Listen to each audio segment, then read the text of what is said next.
Spinoza, Historia de la Filosofía de Julián Marías. Vida y escritos. Baruch de Spinoza nació en Ámsterdam, Holanda, en 1632. Procedía de una familia judía española emigrada tiempo atrás a Portugal y luego a los Países Bajos. Sus opiniones religiosas hicieron que fuese expulsado de la sinagoga y desde entonces tuvo más relación con medios cristianos, aunque él no profesó esta religión.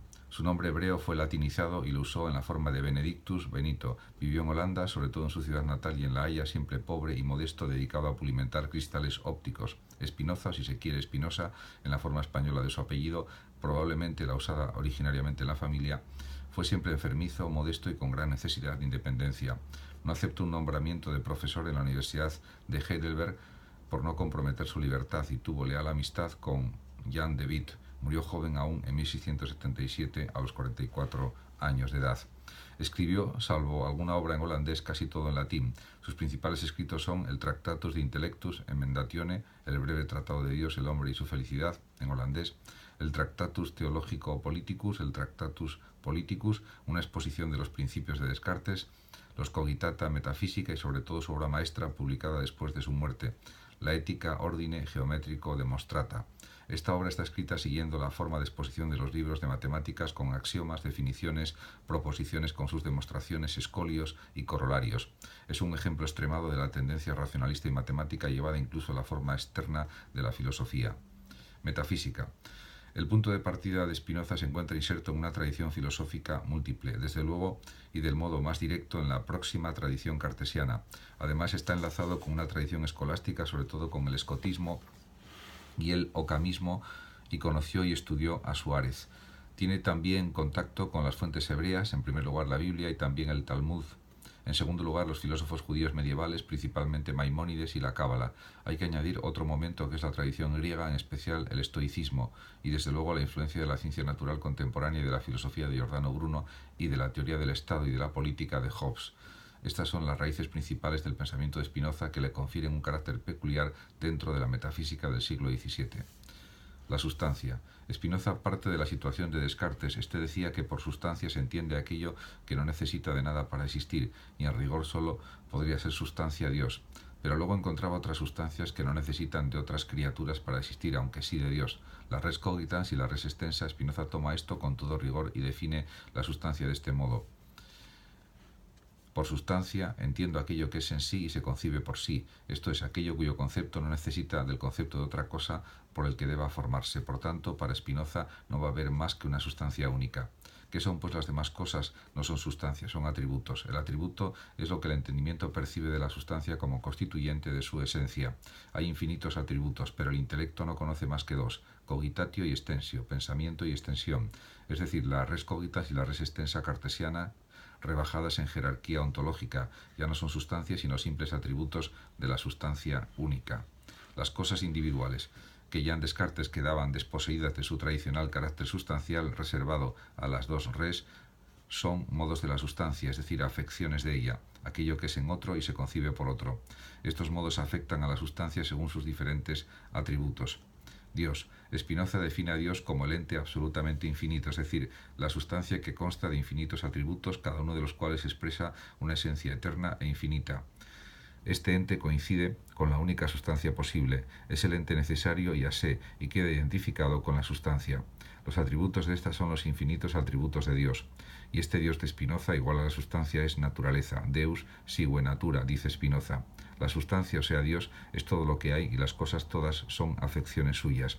Es pues naturaleza en un doble sentido, en el de que todas las cosas proceden de Dios, de que es el origen de todas las cosas, y a esto llama Spinoza natura naturans. Pero por otra parte Dios no engendra nada distinto de él, de modo que es naturaleza en un segundo sentido, las cosas mismas que emergen o brotan, y a esto llama natura naturata. El sistema de Spinoza es pues panteísta.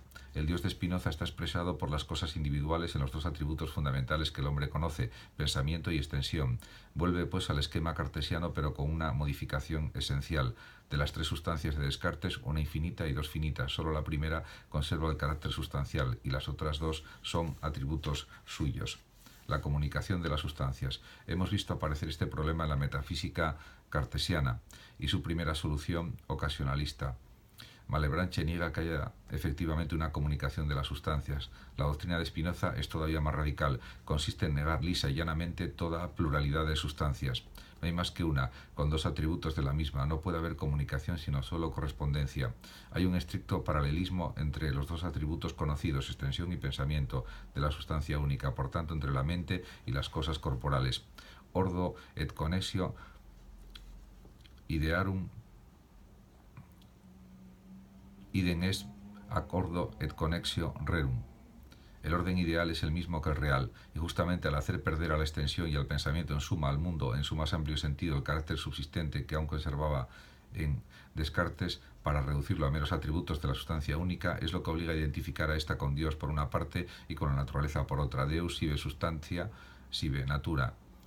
En este momento surge el panteísmo de Spinoza. En su filosofía apenas si se ocupa de otra cosa que de Dios, pero esto, que podría parecer una nueva teología, no es sino el estudio metafísico de la sustancia y al mismo tiempo la consideración racional de la naturaleza entendida al modo cartesiano geométricamente. En el sistema de Spinoza, como en todos los demás del XVII, es menester asegurar la existencia de Dios, y esto en un sentido quizá más extremado todavía, puesto que tiene que atribuir a la naturaleza misma, junto al carácter sustancial, la divinidad. Ser no quiere decir en Spinoza ser creado por Dios, sino simplemente ser divino. Ética. El plan de la ética, la metafísica de Spinoza, culmina en su ética. Por esto su obra capital, la que expone el contenido general de su filosofía, lleva ese título. Está dividida en 5 partes. 1 de Dios, 2 de la naturaleza y el origen de la mente, 3 del origen y la naturaleza de las pasiones, 4 de la servidumbre humana o de la fuerza de las pasiones, 5 de la potencia del intelecto o de la libertad humana. En primer lugar, pues, expone su ontología, la teoría de Dios o de la sustancia. En segundo lugar, estudia la estructura de la mente y aborda el problema del conocimiento. Luego enumera y define las pasiones interpretadas de un modo naturalista y geométrico. Quiere hablar de las acciones y apetitos humanos como si fuera cuestión de líneas, de planos o de cuerpos. Por último, expone la teoría de la esclavitud humana o de la libertad, según dominen en el hombre las pasiones o la razón. En estas últimas partes es donde plantea propiamente el problema ético, en el que se resume todo el sentido de su filosofía. El hombre, para Spinoza, todo es naturaleza. No tiene sentido oponerle otra cosa, por ejemplo, espíritu. El hombre es cogitatio, pero este pensamiento es tan naturaleza como una piedra. El hombre es un modo de la sustancia, una simple modificación de Dios en los dos atributos de la extensión y el pensamiento. En esto consiste la peculiaridad del hombre, que tiene cuerpo y alma. El alma es la idea del cuerpo. Y como hay una exacta correspondencia entre las ideas y las cosas, hay un estricto paralelismo entre el alma y el cuerpo. Todo lo que acontece al hombre, y concretamente sus propias pasiones, es natural y sigue el curso necesario de la naturaleza.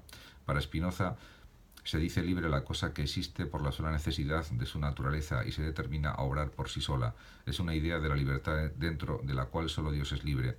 Spinoza es determinista. No se puede considerar al hombre como un imperio dentro de otro imperio. El hombre, pues, no es libre, ni el mundo tiene una finalidad. Todo es necesario y está determinado causalmente. El hombre es esclavo porque se cree libre y se ve arrastrado por la necesidad. No cabe más que un modo de libertad, el conocimiento. Cuando el hombre sabe lo que es, sabe que no es libre y no se siente obligado o coaccionado, sino determinado según su esencia. Por esto la razón es libertad. El ser del hombre, que es un modo de la sustancia, una mens y un corpus, consiste en no ser libre y en saberlo, en vivir en la naturaleza, en Dios. Aquí resuena el principio estoico. Parere Deo libertas es. Obedecer a Dios es libertad. La filosofía, al saber acerca del ser de la sustancia, es un saber de Dios. Y este modo supremo de conocimiento, en el que residen la libertad y la felicidad, es el amor Dei intellectualis, el amor intelectual a Dios, en que culminan a la vez la filosofía y la vida humana en Spinoza. El ser como conato de perduración. En la tercera parte de la ética, Spinoza expone una idea del ser como afán de perdurar infinitamente, que importa conocer aunque sea con suma brevedad. Toda cosa, dice Spinoza, en cuanto es en sí, tiende a perseverar en su ser, y este conato no es sino la esencia actual de la cosa. Ese conato envuelve un tiempo indefinido e infinito, es un afán de seguir siendo siempre. La mente humana tiende a perdurar indefinidamente y es consciente de ese conato, que cuando se refiere a la mente sola se llama voluntad, y cuando se refiere a la vez a la mente y al cuerpo se llama apetito. Y este apetito de ser no es otra cosa que la misma esencia del hombre. El deseo es el apetito con conciencia. No tendemos a las cosas, dice Spinoza, no queremos o apetecemos algo porque juzguemos que sea bueno, sino al revés, creemos que algo es bueno porque tendemos a ello, lo queremos, apetecemos o deseamos. Esta cupiditas es el afecto principal del hombre. Hay otros dos capitales, la alegría y la tristeza, que corresponden al aumento o disminución del ser y de la perfección. De estos tres afectos proceden todos los demás, y toda la vida psíquica del hombre, el amor, el odio, etc. Lo que constituye, por tanto, el ser de las cosas para Spinoza es un conato, una tendencia, y este conato es un afán de ser siempre. Por tanto, ser quiere decir para Spinoza querer ser siempre, tener apetito de eternidad o al menos de perduración. La esencia del hombre es deseo. El hombre consiste en desear ser siempre y saber que lo desea. En esta forma radical se enlazan el problema del ser y el problema de la inmortalidad en Spinoza.